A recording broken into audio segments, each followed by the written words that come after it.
kokio grožio namuką turiu jums pasiūlyti vos kelios minutės nuo Gargždų. Kažkur tai iki Klaipėdos 25 minutės automobiliu.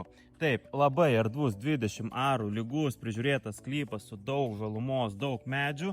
Ten prudukas jūsų asmeninis, asfaltuotas privažiavimas ir kažkur tai 100 metrų žvyrkelis. 9 kW elektros, grindinis šildymas, oras vanduo, rastinukas, mediniai langai, stikliniai paketai.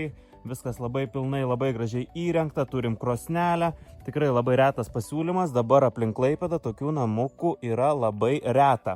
Taip, turim stoginę automobiliui, sandėliuką ir einam pažiūrėsim šitą grožį visą iš vidaus. Erdvė įstiklinta terasikė prie įėjimo, visur naudota labai daug medžio, labai šviesiai, labai gražiai įrengtas namukas.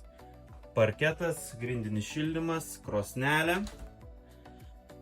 Tik įėjus aukštos lubos, labai aukšta pagrindinė erdvė, visur daug ledų, daug šviesos, virtuvinis komplektas, televizorius, šaldytuvas, viskas lieka. Labai įspūdingas namukas, labai gera aura jame, labai šviesiai įrengtas. Turim antram aukšte miegamojo vietas papildomas.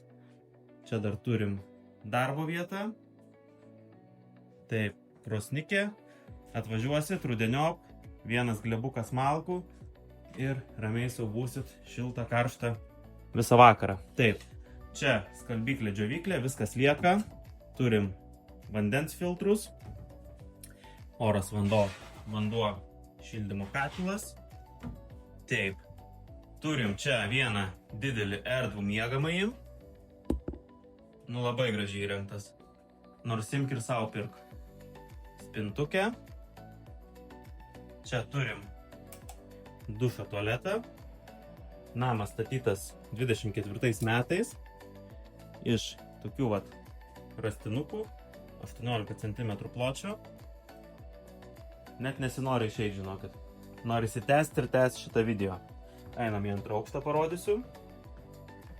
Tokie namukai dažniausiai būna Zarasuose, Molėtuose, kur kažkaip ežerų kraštai.